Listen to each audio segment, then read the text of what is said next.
প্রিয় ছাত্রছাত্রী, আজকে আমি তোমাদেরকে এই ভিডিওর মাধ্যমে ক্লাস 10-এর ভূগোলের যে প্রশ্নগুলো দেওয়া আছে 2025 সালের মাধ্যমিক পরীক্ষার জন্য রায়মার্টিন প্রশ্নচিত্র, সেখানে ভলিউম 2-তে 5 নম্বর অধ্যায় ভারত সেই চ্যাপ্টার থেকে যে এমসিকিউ টাইপ প্রশ্নগুলো সাজেশন দেওয়া হয়েছে সেগুলো আলোচনা করবো আমরা আজকে।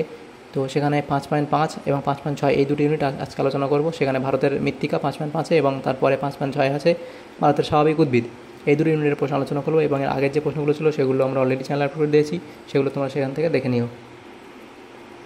তো প্রথম দেখো 5.5 ভারতের মৃত্তিকা। সেখানে প্রথম প্রশ্ন, ল্যাটেরাইট মৃত্তিকা দেখা যায়। ল্যাটেরাইট মৃত্তিকা দেখা যায় পশ্চিমঘাট পর্বতের পশ্চিম ঢালে। ভারতে মৃত্তিকা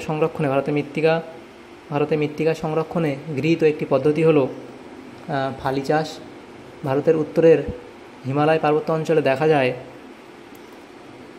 এটা হবে পটজল মৃত্তিকা। ভারতের মরুভূমি অঞ্চলে শুষ্ক ও শুষ্কপ্রায় মৃত্তিকা হলো শিরোজেম মৃত্তিকা। ভারতের কেন্দ্রীয় মৃত্তিকা গবেষণাগারটি অবস্থিত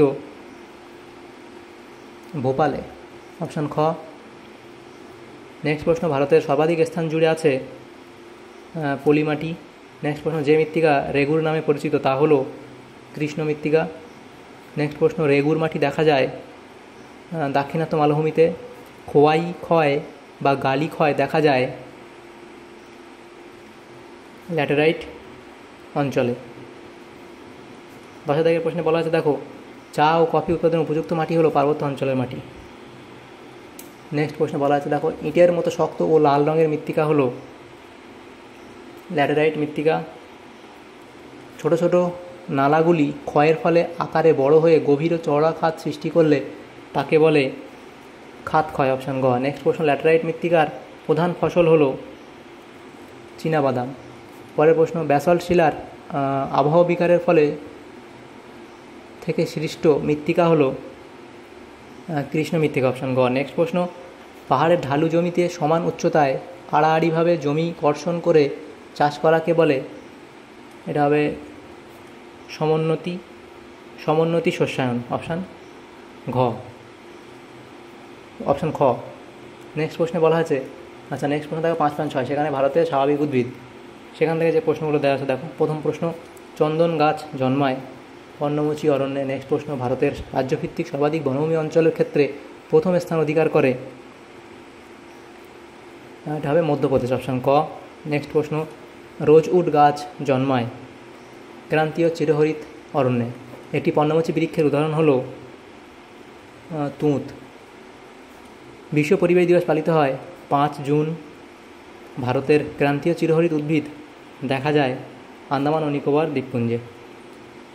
ক্রান্তীয় চিরহরিত অরণ্যের উদ্ভিদের অন্যতম একটি বৈশিষ্ট্য হলো, এখানে হবে উদ্ভিদের ডালপালা একসঙ্গে যুক্ত হয়ে চাঁদোয়া সৃষ্টি করে। প্রাকৃতিক স্পঞ্জ বলা হয় বনভূমিকে। জীববৈচিত্র্যের গুরুত্বপূর্ণ হটস্পট হলো পশ্চিমঘাট পর্বত। নেক্সট প্রশ্ন, এদের মধ্যে কোনটি অংশগ্রহণমূলক বন সংরক্ষণ পদ্ধতির একটি উদাহরণ? সামাজিক বনসৃজন। ম্যানগ্রোভ অরণ্যের প্রধান বৃক্ষ হল সুন্দরী গাছ। ভারতের দ্বিতীয় বৃহত্তম ম্যানগ্রোভ অরণ্য, এটা হবে পিছাভরম। ভারতে বনভূমি সংরক্ষণ আইন প্রণয়ন করা হয় 1980 সালে। ভারতীয় সাভানা বলা হয় শুষ্ক পর্ণমোচী উদ্ভিদকে। ঠিক জোটটি নির্বাচন করো। উত্তর পশ্চিম ভারতের প্রাচীন ভঙ্গিল পর্বত নীলগিরি।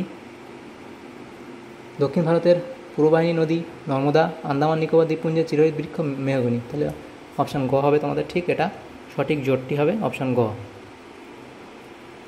নেক্সট প্রশ্ন, ভারতের মধ্যে অরণ্যের ঘনত্ব যে রাজ্যে সবচেয়ে বেশি তা হলো,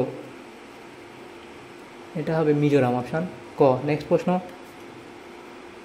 যে গাছগুলি শীতকালে পাতা ঝরিয়ে দেয় সেগুলিকে বলে ক্রান্তীয় পর্ণমোচী অরণ্য।